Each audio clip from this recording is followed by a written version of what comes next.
Assalomu alaykum do'stlar aziz. Inak darsi navbati. Man kamtar analiz kardam. Ba'd analizi man xato bo'l-omad. Ba'd сделкало обратка ба фурӯхтани тилло сар кардам. Чӣ хел ки шогирдо бинед. Албатта одам бехато ки намешавад. Тиллое ки вақте ки ман харидиги будам, дидам ки прогнози ман чӣ нашуд. Оправда накардам дар сари вақт дар $29, دوتا در $29 در минус $6 چی مخکم کردم. البته با بازار تیز نظر میفکنید و обратный خود به сделка سر میدید، فایده خود رو به دست میارید. mana ببینید من حاضر البته فروخته استادم تیلو رو، اینها رو به بای سر رسوندم. ببینید چونکه از نشان دادی سخاستیک از بالا به پایان در 15 مدت چی برید. برای من ترند رو عوض کردم. یعنی با بای تبدیل دادم. الکای دیدید با فایده رفته شده است. در این سکالپینگ کردم من فایده خود رو میگیرم. ببینید در اینجا من مثلا زیان کشته بودم $29 چند دلار زیان کشته بودم. اکنون من چیکار میکنم؟ اون زیان خود رو پوشوندم در فایده های من $100 قریبی $90 فایده خود رو زیاد کرده به دست میبرم. اون ببینید چطور میشود. ببین در $83 من در پیلوس هستم. همطور انتظار میکشیم. ببینید با پایان رفته شده است. چقدر که گفتیم دلار نسبت یابانسکی ین و دلار نسبت شویتزارسکی فرانک با تیلو متناسب چی چاپ است. یعنی تیلو پایان رود، اینها چی بالا میرن، اینها بالا رود، تیلو چی پایین میرود. در همین اساس حاضر сделка رو ما با پیلوس تبدیل افتگی محکم کرده چی میگیریم. کمتر میبینیم با پایان تر رود. چون کنی در اساس چی من با سیل تبدیل دادم. چون که با حالتی 80% پریکوپلونس رسید. یعنی پریکوپلونس معناش چی؟ یعنی همه خریده شد. اکنون وریاتنستی چی پس شوی قرب است. اگر چند که پارابولیک در پایان باشدم، لیکن سخاستیک در 80% بریده شده است.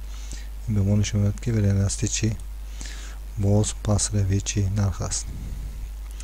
من ببینید پارابولیک در بالا چی پیدا شد. در یک ساعت هم بازی در بالا پیدا شدنش ممکن است. در اینجا کمتر انالیز میکنم. کمتر در بالا رود باز میخرم. میبخشید میفروشم، سیل میکنم، با سیل تبدیل میدیم. حالا ببینید کمتر حاضر انتظاری کشته در وقتی $100 شدن $90 شدنی فایده من сделка رو چی محکم میکنم. من بسیار وقت بس شاگردان توصیه میدن که در وقتی فایده بودن сделка رو محکم کرده فایده رو گیرید. یعنی خیلی فایده نشینید که از همین فایده هم چی محروم میشوید.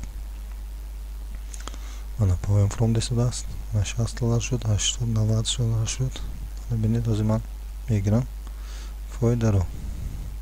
ببینید چقدر сделка رو دیدید نگرفتم. $77 شد، $90 شد. اینجا چی گرفتن لازم بود. دیدید هر یک سکون قرب چی بازی میکند.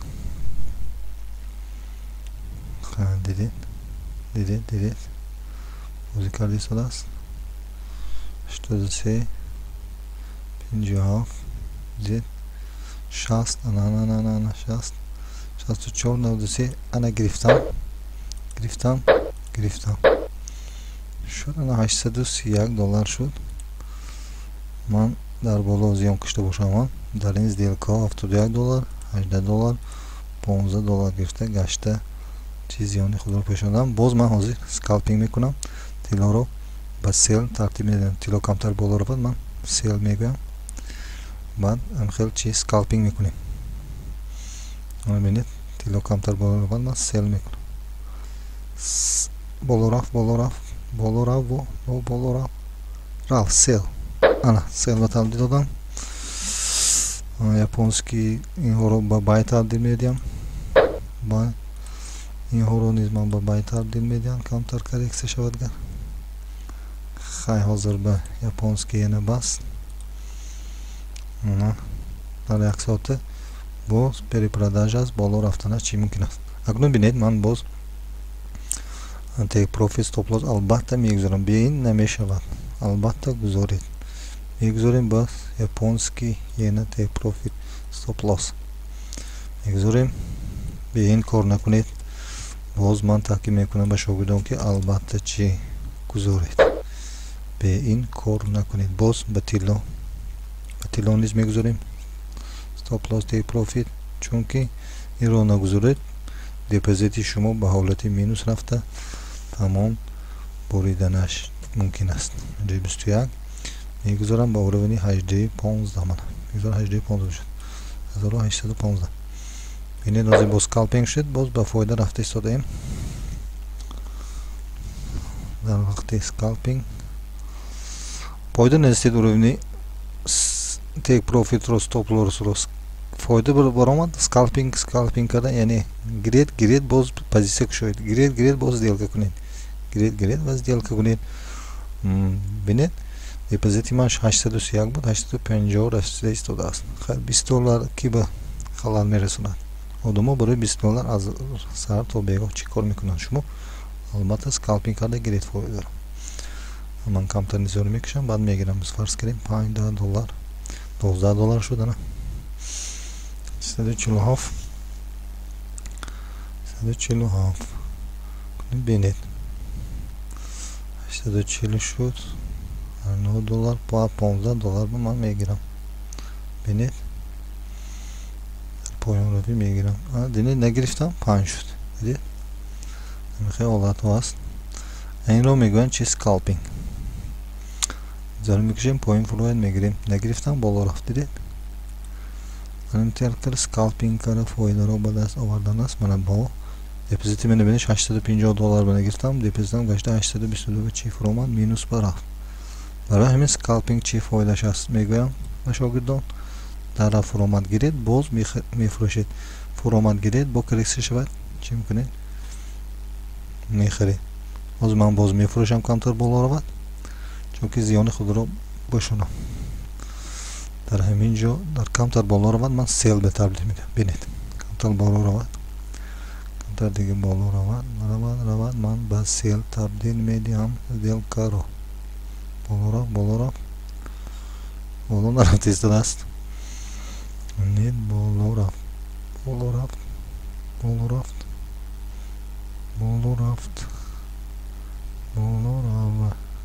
رفت ایستاده است خیلی بگذارم سیل میکنم ابیامو کمتر میگیرم بعد به سیل تبدیل میدیم در ابیامی کمتر 0.5 به سیل تبدیل دادم در وقتی فرامدن این فایده را نیست به دست میگیریم بگذار باشد 18 و 21 تیک پروفیت باشد 18 و 16 میگذارم با فایده برای سکالپینگ میکنم پیلس رو میگیرم تیک پروفیت ستاپ لوس برای ما رو از چی نگوندن یعنی کورس با طوری تیز پایان رفتن یا تیز بالا رفتن ما رو از زیان میدارد یعنی تیز پایان رفتن ما طرف فایده خود رو در همین اوروین ها چی به دست میبریم 137 دلار 170 دلار به دست میاریم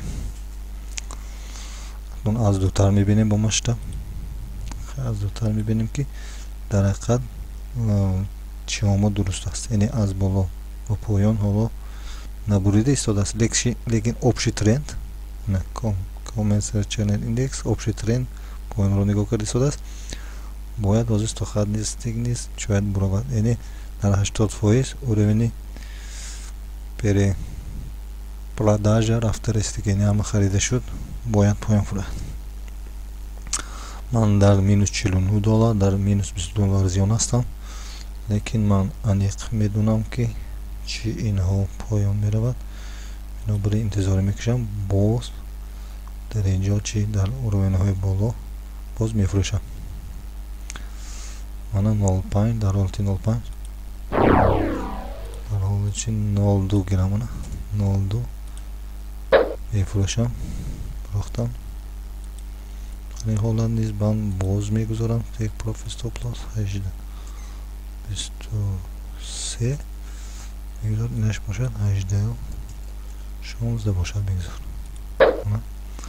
боз кушодам, яъне 3 та тилло шуд, фурӯш шуд. интизор мекушем.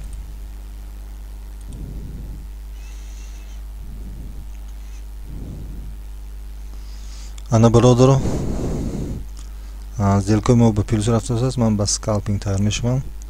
ана бинед депозити ман 858 шуда истодааст. сделкаҳо ба плюс рафта истоданд.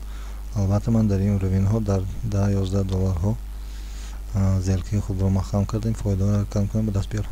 аввал сар мекунем авст японский яна мегирем фоидаи худро. рафтем $17, рафтем $11, $18.